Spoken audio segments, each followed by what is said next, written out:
Hello, everybody. Today we are going to speak about everything related to psychology and advertising with the great Professor Bob Sinclair. Professor, could you please introduce yourself and what do you do for business?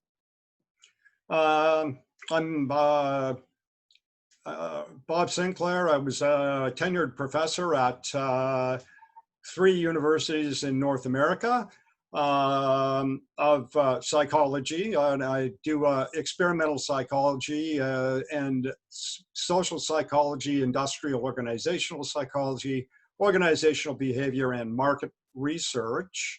Most recently, I've gotten interested in COVID-19 just because that's where we are in the world.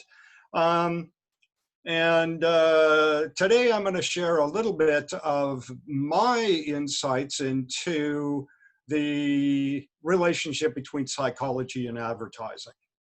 That's perfect. Let's start with Watson and advertising. What's your say on that? Well, you know, Watson in the early 1900s, Watson had this interesting and checkered career. He was a very well-known psychologist. He fell into the behaviorist camp, but he realized that sort of emotional states and motivation could drive people's behavior. He went through, I believe he was at Johns Hopkins University. He went through a scandalous divorce and had an affair with like the president of the university's daughter or something, and was fired from his job. And he joined an advertising agency in New York, and he revolutionized advertising as we know it today. So there were others of his era. For example, I'm just glancing at my notes here. Walter Scott as well was a psychologist in the early 1900s who devoted what was in the business of doing advertising and applying psychology to advertising. He used approaches that were more like, you know, giving people commands. Use Hoover vacuum cleaners, these sorts of things. Watson was a little bit more subtle in his approach, but things have snowballed from there. And it's interesting that, generally speaking, when people do PhDs in particular areas of psychology, so for example, in social psychology, their desire is to get jobs in academia and publish academic research. Sometimes what happens, well, not sometimes, almost all of the time, what happens is people in marketing departments and advertising departments and consumer behavior departments pick up on this research that has been done in social psychology a few years down the road, and then they start applying it to advertising, marketing, and consumer behavior.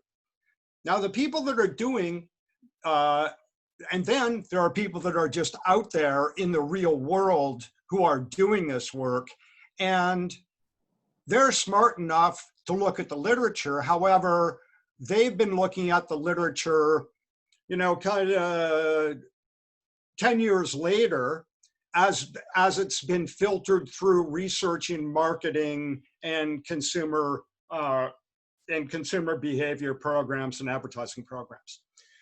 So the people doing the research in social psychology are trying to do this research for the betterment of humanity. And then inadvertently, what happens is the work that they do gets twisted and used by other people to target people and make money for corporations, okay? Well, you know, I'm not going to fault them for that. That's their job, right? But that wasn't the intention of the people doing the research initially. So, you know, there are people like Rich Petty and John Cacioppo and Shelley Chaikin and Alice Eagley, who at about the same time came up with very similar ideas in the area of attitude and persuasion, attitude change. And essentially what they found was this, is that the only time that you're going to persuade people by giving them a strong message is if you get them to pay attention to the message. So they have to be motivated to pay attention to the message. And that's what Petty and Cacioppo would call high elaboration likelihood, or Chaikin and Eagley would have called systematic processing. And if people aren't motivated to pay attention to the message, they're going to pay attention to other things that are absolutely unrelated to the message, and it's going to persuade them. Okay, so and Chaikin and Eagley would have labeled those as heuristic cues in persuasion, or heuristic route, and Petty and Cacioppo would call it low elaboration likelihood. Is you're not paying attention to the messages, you're paying attention to something else, something that is unrelated to the message. And so these people are doing this to understand how people form attitudes and change attitudes and make decisions. And of course, then it all gets twisted to make money for organizations, for corporations that are trying to sell things. And so if people are going to pay attention, okay, if people are motivated to pay attention to the message that the advertiser is trying to give, you better be sure that those messages are strong and support your product. Because if you present stupid arguments, people who are paying attention to them are going to counter-argue them and reject them and say, I want nothing to do with this product, okay? However, if people aren't motivated to pay attention to the messages, you don't have to care about the messages. So that's when these kind of peripheral or heuristic cues come into play, things that Petty and Cacioppo would say goes on when you're in low elaboration likelihood. So for example, how attractive the person is who's promoting the product.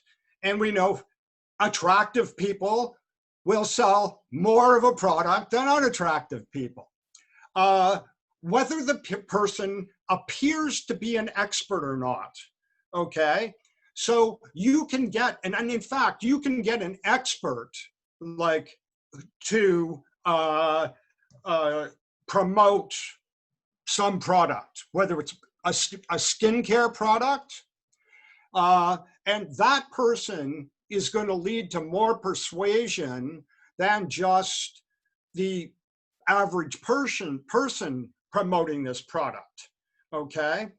However, it gets more complex because sometimes people who are like you, who you see as being like you, are more likely to be able to sell you a product, whether it's on TV and magazines, radio, whatever. Internet's a big issue, which we'll get to in a while. And so these things have nothing to do with the message, right? They're unrelated to what the person says. And there's also, so one of the issues is, you know, credibility. The more credible the source of the argument is, the more likely you are to buy a product, or the more credible the person is in your eyes, the more like you are to buy a product that that person promotes, okay? But there's also this concept called incredible credibility. And that's the ads that you see. I don't know if you've seen them over there, but we used to see them a lot in North America. Well, I'm not a doctor, but I play one on TV. Okay, and people listen to that guy and say, oh yeah, you know, he's promoting it, I'm gonna buy it. It's like, this guy's an actor. And you know, the other thing that happens is advertisers take advantages. I don't know, were you able to get in touch with Norman to talk about this heuristic stuff? Not yet, but we'll arrange that. Okay, because advertisers have taken advantage of these biases and heuristics. I'm not going to go into too much detail about them because I'll let Norman talk with you about them. He'll do a much better job. But for example, they can make you overestimate how good a product is by just bombarding you with it. If you put ads everywhere, it becomes available to you. And so you overestimate how good it is, okay? In fact, there's a guy named Bob Zients, who was at University of Michigan years ago and subsequently moved. Anyway, he did some research years ago, and what he was initially studying was a concept called, he started off studying social facilitation. And that was, if somebody else is around you, you perform better. But it turns out you only perform better on tasks that you're good at already, okay? But the extra arousal because another person is there causes you to go over the curve and choke if you haven't learned the task yet. He showed the same effect in cockroaches. Exactly the same effect in cockroaches. You put another cockroach there, you get this, versus it's not there, you get the same effect. And then what he started going on and looking at later was familiarity, okay? And what he'd do, he did a ton of studies in this area, but I'll just give you an example. He would present Chinese ideographs to people. And some ideographs, so Chinese characters, would be presented more often than others. And for different people, it was a different ideogram that got presented more often. And then what he did is he got them to rate how positive or negative these things were. And the people rated the ones that were presented most often more positively, okay? Also turns out that you can get this effect if you present those stimuli out of awareness, okay? So I don't like to use the word subliminal because it has these weird connotations. So let's call it out of awareness. So people don't even know what's being presented, but you still get the effects. And he, in fact, I believe he did a study where what he did was he ran a person in a local election for a city councilor in Ann Arbor, Michigan. And what they did was they just did this as a demonstration. They plastered signs everywhere in Ann Arbor for this person. The person didn't exist, and he got elected. Okay, so yeah, these are pretty profound effects. And anyway, sometimes what we do ends up being used for things that we didn't intend it to be used for to begin with. And there are people out there who are smart enough to read the literature, although they're behind the times, but they still, look at these things work, okay? Doesn't matter, they work. Now, it's all being used on the internet now.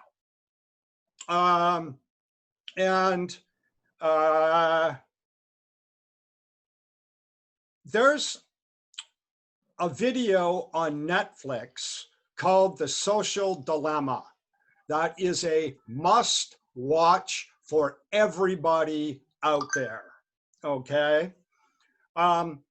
It talks about how companies like Google and TikTok and Instagram and all of these internet companies have been essentially warping the minds of the youth of the world, and how much we are tied to our social media, our emails, etc., etc. And as I was watching this, I went, oh my God, they're using my research. And to do this, okay, research that I was publishing in the late 1990s and the early 2000s, and then also research that I started doing in the late 1980s, and my friend Norbert Schwartz was doing some at the same time.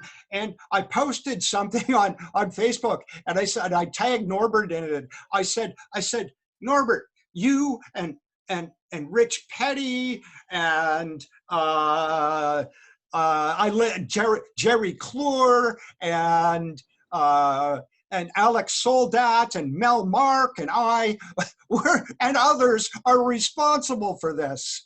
And I mean, essentially what they figured out, you may remember when I talked about this idea of these affective cues that they might not affect how you feel, but they're going to affect whether you pay attention or not. And look at, if you make people feel good, it's easier to sell them a product. So they're using these affective cues that we talked about, so that, look at, people feel that people get the positive cues. They may not feel good, but they get the positive cues and they associate it with the product. So it may be the colors that they use in the background, or they may try and affect people's moods with ads in particular ways. And I went, oh my Lord, I'm responsible for part of this nightmare. And you know what? That didn't make me feel good. So, you know, so I guess what we've done is we've started at the beginning and then come around to the end, and part of your beginning question, well, was what do you think about it? And yes, I agree that people need to make money. Yes, I agree that it's people's jobs to do that. Am I happy that my research that was geared toward just understanding something theoretical is being applied in this manner? No, I'm not. So. Oh, yeah. So my other question is, when did psychology start to become the heart of advertising? Around 1900. Why did that happen? It was because of those two people that I mentioned before. And so, why? I mean, you know, I think in some senses it was serendipity, was that because Watson lost his job, he needed to make money, and then boom, you know, he became the pioneer. And the other gentleman that I mentioned too, they were both doing this at about the same time. But you know, now these people, now things have gotten you know, things are more precise now too. Like, so for example, in consumer behavior, companies pay, now I don't know how things are in Egypt, in supermarkets, and do you have like Walmarts and that sort of thing there? Similar types Okay, of, yeah. so in North America, companies pay a premium for product placement.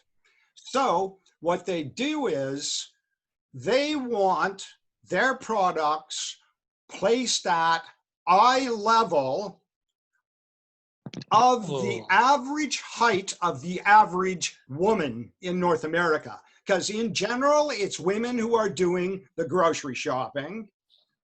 And if it's at eye level, it's more available to you. You attend to it. Now, if you look down, you can get the same kind of product for much less money, okay? But they do this product placement, and they do it so that they put products that are well-known and more expensive at eye level, and you're more likely to buy them. They also do this by putting things at the end of aisles, okay? Because people will make rash purchases. Things they, you know, I mean, if you really want to do a good job shopping and keep your money in your pockets, here are two things to do. Number one, make a list. Well, three things to do. Number one, make a list. Number two, stick to your list. So don't do any spontaneous buying. And number three, never go grocery shopping when you're hungry. Eat before you go grocery shopping. Because if you're hungry when you go grocery shopping, you're gonna engage in a lot of spontaneous purchasing, okay? So they, you know, so these things that are at the end of the aisle are specifically put there for spontaneous buying. The things that are put near the cash registers, like gum and potato chips and chocolate bars and this sort of thing, they're put there exactly for spontaneous buying. Oh yeah, I should grab a couple of these. Stick to your list. So now, the consumer behavior people didn't come up with this themselves. They borrowed it from psychology, okay?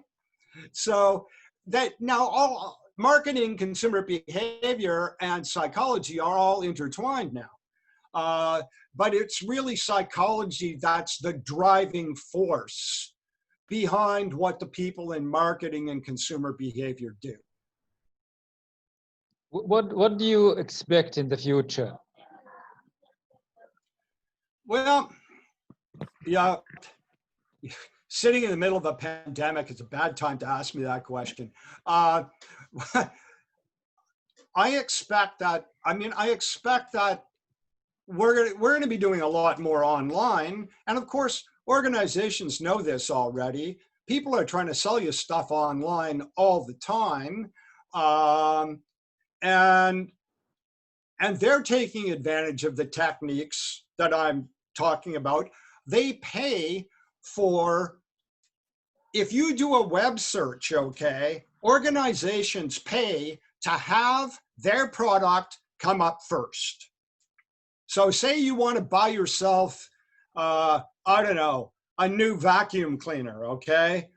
Dyson probably pays to have theirs pop up for, well, let me just try this right now. I'm just going to say new vacuums.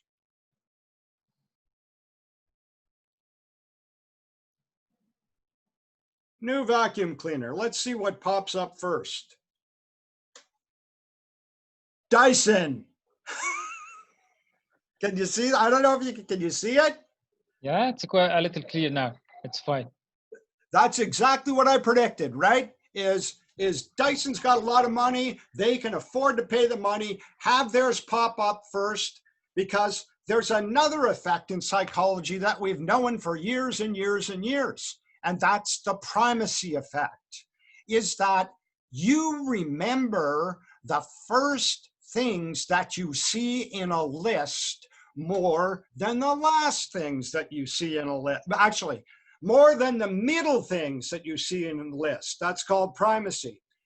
You see at the end, you remember, so primacy's up here, recency's about here. So you remember a little less from the end of the list, more from the beginning of the list, and not much from the middle. But over time, primacy prevails. What happens is you remember the stuff from the beginning of the list and you've forgotten everything else. The recency effect is only there because it's in working memory at the time. It hasn't been transferred to long-term memory or into, if you want to talk about a different model, into deep storage kind of thing. Anyway, that's why the first things that come up are going to be the things that you pay most attention to in terms of your buying behavior. And that's why, look, that was a great demonstration, was I'll bet you if I put vacuum, and I didn't try this ahead of time, okay? This was just off the cuff. It just hit me. I said, I'll bet you if I put vacuum cleaners in, boom, up comes Dyson. Sure enough. Yeah. If we speak about the layman, the usual people, how can we build a mentality to help us avoid this kind of manipulation? Sadly, I'm going to say you can't. Here's my suggestion, is look at, we are all affected by these things. And so even though, I'm trained in psychology and I know about availability and representativeness and these kinds of heuristics that Norman will talk about, sometimes availability works, okay? Sometimes the first thing that comes up is the better product. The companies that are making a lot of money are making a lot of money because they're selling a good product, because if the product wasn't very good, they wouldn't have the money to have it pop up first in an internet search, right? So like if Dyson sucked, people wouldn't be buying Dysons. But the issue is this, what you really need to do, because that can make you spontaneously shop. Even when you're doing it online, is look at other options and do your research. So do comparables, look at evaluations that have been done, and then try and make a more informed, a more scientific judgment. I bought my mother a car, and what I said I was going to do, I knew what kind of car, what style of car I wanted to get her, okay? And then I started doing research.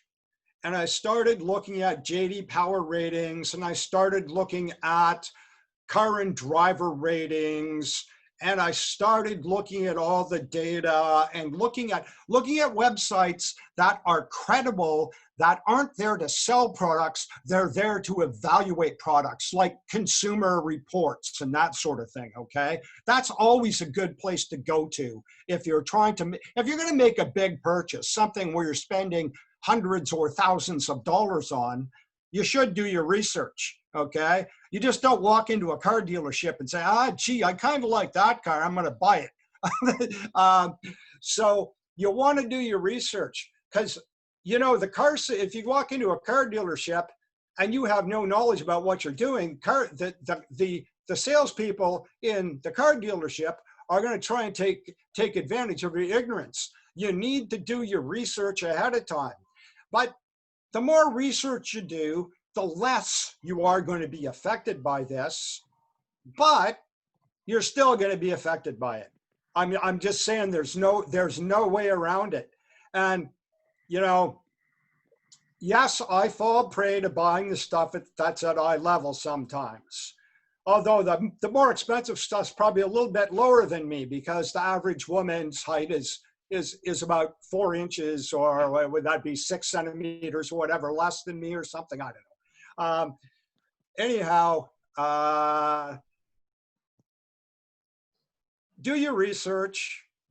Try and remember that we make biased judgments. Try and remember the kinds of tricks that I talked about today that advertisers and marketers try and use, and try to educate yourself. The more research you do, the better. Here's one thing that you've got to watch out for, though, is sometimes you've made a decision ahead of time. You say, I really want this Dyson vacuum cleaner, okay? And so what you do when you do your research is you only pay attention to things that support buying the Dyson vacuum cleaner, and you ignore the research that says, no, here are the problems with a Dyson vacuum cleaner. And you gotta be careful not to do that, because you know what? That's a problem when lay people make inferences about scientific data, okay? I mean, this is a little off topic, but they're talking about in Ontario, where I live, which is like it would be like a state in the United States, or a province in someplace else. They're saying we're into our second wave of COVID-19. Now, so it looks like there's a spike in infection rates, and you and I talked about what I think about infection rates before anyway. I think that they're biased garbage. Well, I wouldn't say garbage, but very biased. We got a spike in Ontario. So Canada has a spike, but it's because of 2 provinces. If you look at New York, which both Ontario and Quebec are the 2 provinces that account for the spikes that we're having in Canada, we border right on New York State. If you look at New York State got hammered at the beginning of the pandemic, and then their infection rate just went like this, dropped off to nothing, okay? And we're getting these spikes here. They're trying to say it's a second wave. I'm saying, well, how can you argue that it's a second wave when right next door to us, there's no spike? And here's where the spikes are happening. Only in the West, in countries that Jeff talked to you about, that are individualistic. They put their own goals ahead of society. You're not getting spikes in Egypt. You're not getting spikes in Tunisia. You're not getting spikes in Greece. You're not getting spikes in Thailand, but you're getting spikes in Germany. You're getting spikes in Canada. You're getting spikes in the United Kingdom. New York's got no spikes. The rest of the United States, it's just going continually upwards, okay? And people want to selectively pick data to try and support their position. You can't do that. As a scientist, you can't just say, well, I'm going to cherry pick data. And so we've got these idiots arguing that we've got a second wave. No, it's not a second wave. It's because you reopened the economy far too quickly without good science backing it up. And then you opened the schools in a really haphazard and dangerous manner. And so you want to blame it on a second wave. No, it's the first wave, and it's your fault. It's just the first wave coming back. Because second waves don't differentially affect countries. They don't differentially affect areas in the same country. They affect the whole world. You can't argue that there's a second wave if there's nothing going on in all the collectivist countries in the world, except for places like Brazil. But there you've got a leader who's crazy, like Trump, okay? Even though Brazil's a collectivist country, it's driven by a leader who rejects science. And so even in a collectivist society, if you've got a leader who's an absolute moron, you've got a problem. but you guys are doing well. You know, you said 200 more cases in Egypt. We had 500 in Ontario today, and Canada's only got a population of like almost 38 million people. And we just in my province, we had over 500 today. Oh yeah, that's too many. So anyway, now let me bring that back to the advertising. We'll bring that, my little rant on COVID, we'll bring it back to the advertising and say, we're all affected by this. Try not to cherry pick numbers. Try to be systematic in how you evaluate things, especially for major purchases. Grocery shopping, we'll go back to my 3 rules. Make a list, follow the list, don't go in there hungry. Major purchases, do your research. Because if you don't do your research, you may end up buying something that you end up being extremely unhappy with. Now, you know what? If you buy an expensive watermelon one day, well, you know what? You made a mistake and you bought an expensive watermelon, but it really didn't cost you that much money. It was still a mistake, okay? You could have got it for half the price somewhere around the corner. But if you spend, you know, $30,000 on a car, well, and you buy a bad car, that's a big problem. Yeah. So, and you know, a lot of this also depends on your disposable income. Yeah, if you're rich, I'm not rich, I'm just comfortable. And so I've got to watch my money, and I'm building a house now. And so I kind of live almost paycheck to paycheck because, you know, I've got $4,000 here that I've got to pay for wood, and and this and that, and so I've got to be very careful. But you know, if I was a millionaire and I had no debts, it's like, what the hell? I'll buy that Porsche, you know, so.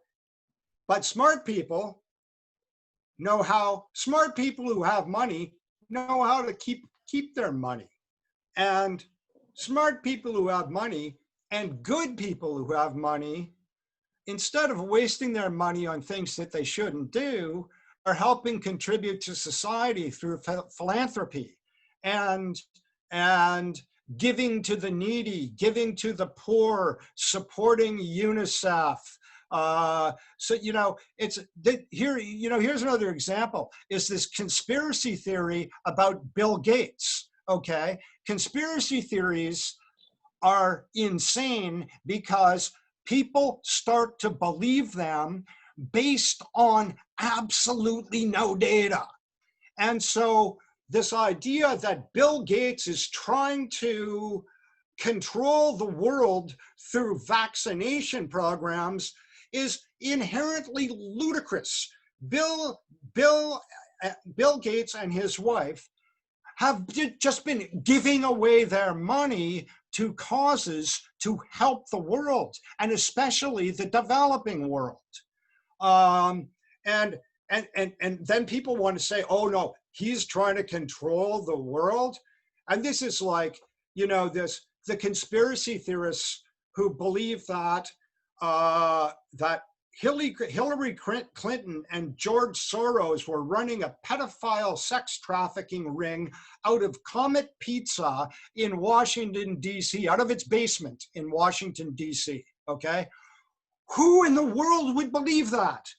There are people that do. They're the same people who put tinfoil hats on so that the government can't read their minds.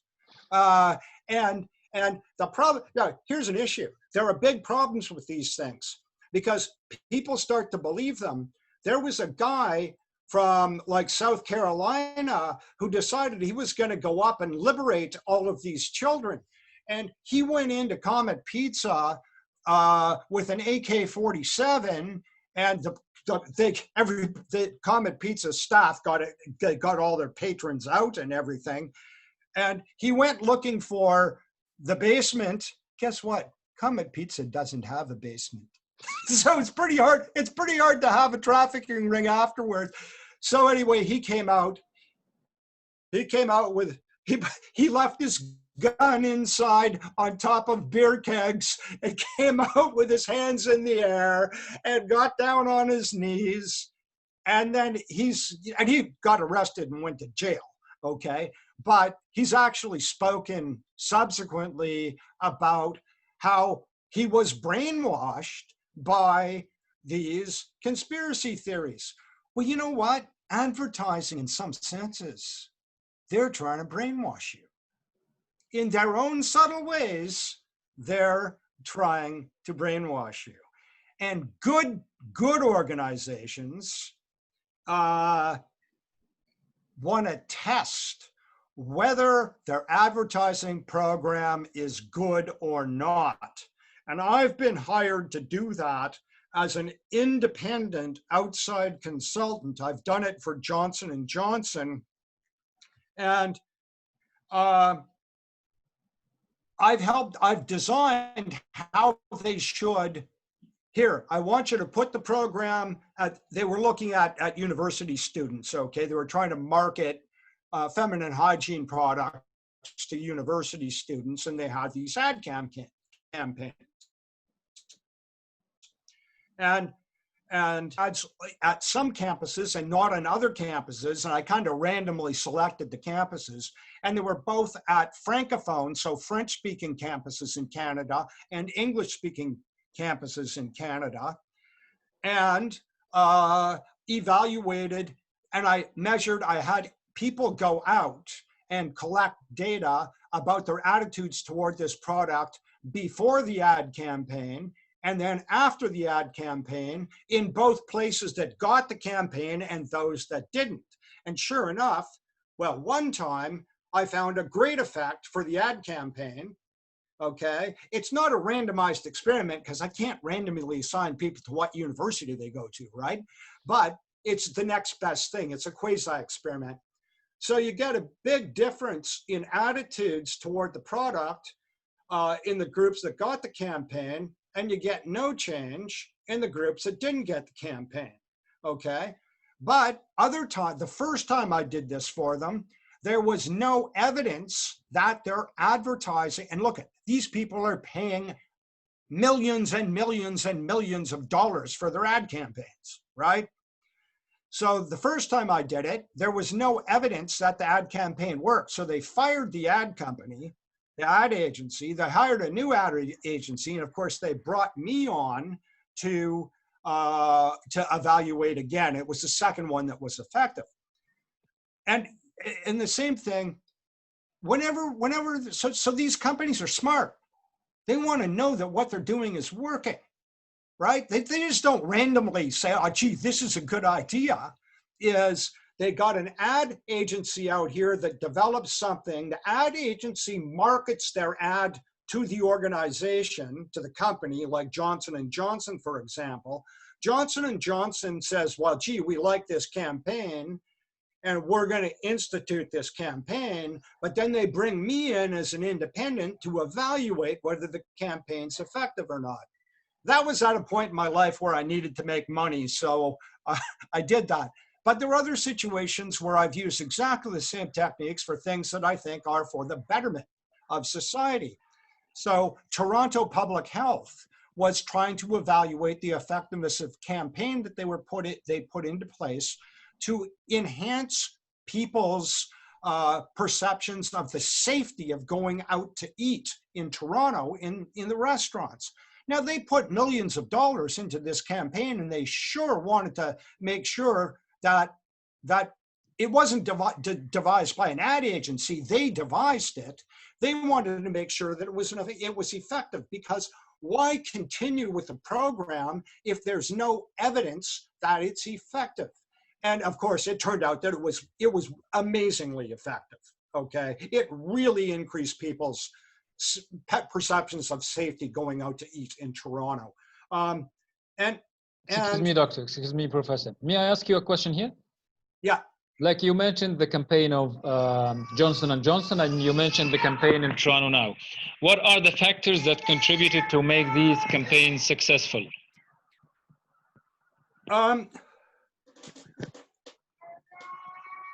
They targeted the right market. they had ads. They provided information. Well, okay, let's talk about one and then the other because I can't, Okay. they're kind of separate. The Johnson & Johnson one, they had ads that caught they caught women's attention. They were generally in women's washrooms at universities, and they were on the back of the door of the washroom stalls, okay? So when you shut the bathroom stall, there's this poster facing you with this ad on it. They also went out on campus and they handed out samples of the sample packages, okay? That sort of thing. And so their ads were eye-catching. They had good colors. They had, and of course, they had attractive women in them that were like university students using that were, you know, saying, I just love this product. There's no packaging on it. It's not adversely affecting the environment. You know, they kind of hit on all the things that university students like. Okay. Now, Toronto Public Health, it was slightly different because what they were trying to do was ensure that people felt safe. So they weren't trying to sell the restaurants in Toronto to the people. What they were trying to do was sell their program to the people, because what they did was they put signs in every restaurant in Toronto. Now, the health inspectors show up randomly, okay? It's not like they call the day before and say, oh, we're gonna be there to inspect your restaurant. They just show up. So health inspector shows up and you get a sign afterwards. Well, it looked like an upside down traffic light. Green, yellow, and red. And red means the place is shut down, okay? Is they violated so many rules that that Toronto Public Health shut them down. Yellow means that there were minor violations,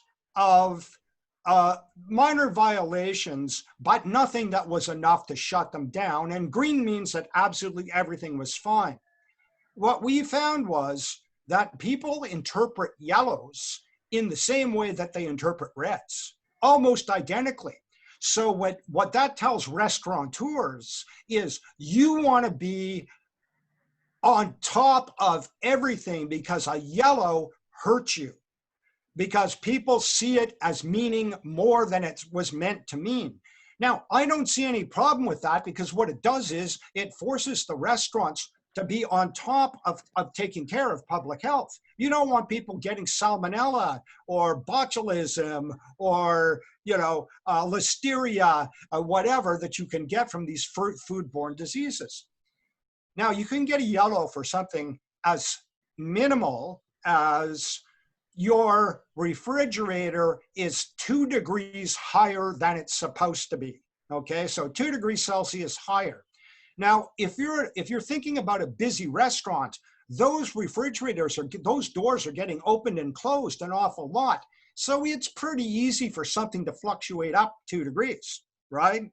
So that would be considered a minor violation, and it really is not going to have any impact on public health in general, but they still get a yellow. They don't want to get a yellow because that yellow hurts their business. Everybody wants a green. The other thing that they did was they also published on the bottom of the next time they were inspected, at the bottom it told you what their previous rating was too.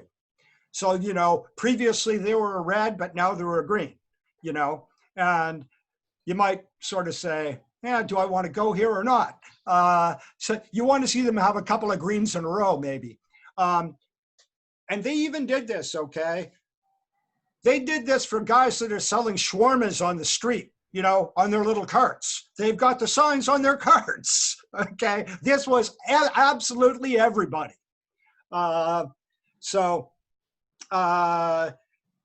Advertisers and people that are good in terms of public health want to know whether their programs are effective. Politicians do not care. Politicians just want to persuade you and make you believe that they're doing a good job, and they have no data to support it, and they won't provide you with data, because I've tried to get data for some of the claims of politicians around here. Well, they're using techniques too, right? To prevent me from getting data, so they can just say, look, I've been doing a great job. I just came back from a great trade mission in South Korea and Japan. And I asked, excuse me, you know, I actually sent an email. I said, how are you defining successful? And what data do you have to support that it's successful? Well, what they're doing when they're doing that is they're advertising themselves to try and get themselves reelected. And most people just go, oh yeah, he said he did a great job. Problem is, most people out there, you can't take what politicians say at face value. You gotta see the data. And you know, politicians are advertising all the time because that's their job. They want to get reelected. That's what they do for a living. So all of this kind of, everything intermixes, and it intermixes with approaches, it intermixes with data, it intermixes with statistics, it intermixes with experimental design, and then it all comes back to those of us who were doing the theoretical research to begin with and aren't particularly happy that it's being applied in the way that it is, but I guess I can't say that I'm surprised. And I didn't want it to go that way, but it did. And I guess my final comment will be, everybody needs to watch The Social Dilemma. It is the kind of thing that will make you say, I need to stay off social media for a long time. It has been more than amazing talking to you, Doctor, today. Thank you so much for this great information. Well, thank you. It's always my pleasure, Nour.